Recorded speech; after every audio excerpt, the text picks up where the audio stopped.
I was listening to something and it Yeah, says like the wages of sin is death. And it's like, huh, like what causes us to sin? Well, we sin whenever we break the law. So like even when you're to break a commandment of God and going on to like the topic of obedience, you feel like the Holy Spirit is telling you go pray and you disobey that command.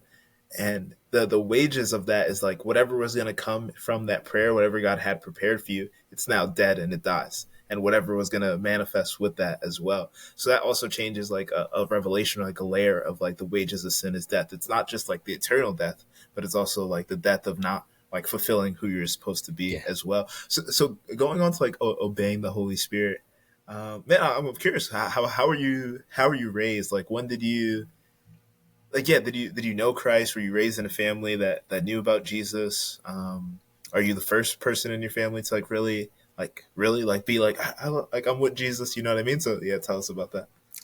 I grew up at boarding school. I grew up in a Catholic school. When I turned 10, Okay. my dad put me at boarding school. Uh, each year paid for my school fee, and I never went back home. At 14-year-old, I signed my semi-professional contract, and that's it.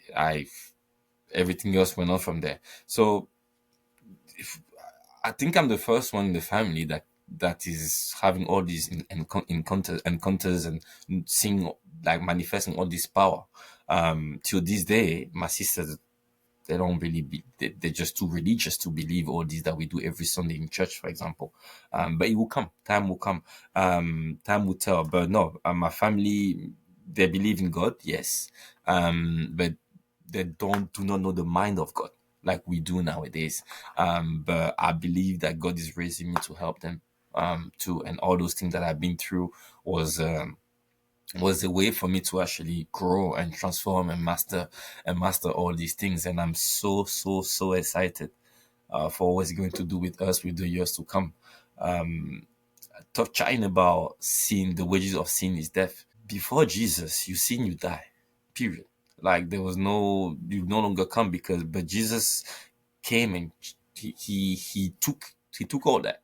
He's like, okay, from now on, anyone who sins is on me, Father, is on me. Father, please don't kill them because I live there. I know how it is to suffer. I know how it is to be under the flesh. Please, because and on top of that, they are very beautiful people. Among them, there are good ones, but they are beautiful. And I know how the flesh can make them feel. Number two, here, down here. Number three, here, down here, we are fought constantly. We are tempted. That's why God can be like, oh, it's not his fault. Oh, I give him mercy. Oh, I give him grace. We we we should be chasing grace and mercy all the time because that's what God wants us to have. Because without that, we can't be saved because we already failed. Now, one thing I want to clarify: this is sin is one thing. The manifestation of sin is many things.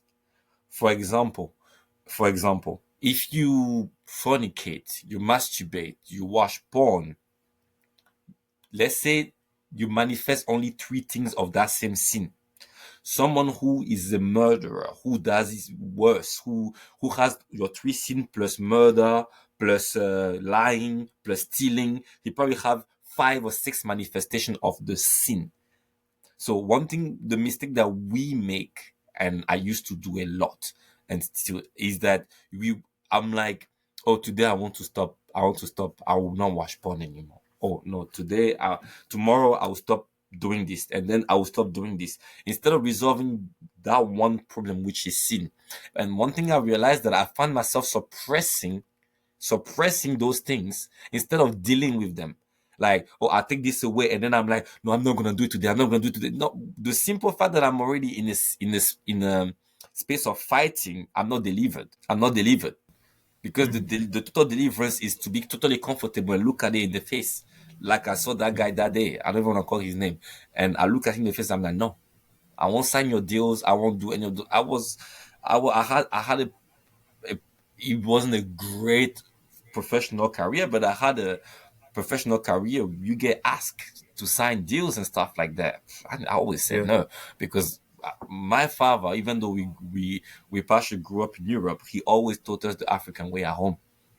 You know, Mm-hmm. so he gave us value. He gave us tremendous value, and he always taught us that money cannot be whatever it is. So we need to understand that we want to solve sin, which is the one thing that and it wasn't even our fault. Somebody else put it there. So, for most people who act sinful and they think that it's them who are doing it, no, it's not them. It's something else that is contributing. So when the powerful men of God like Papa Lo or Papa Malu comes, they'll be able to see those things and they're able to cast them out.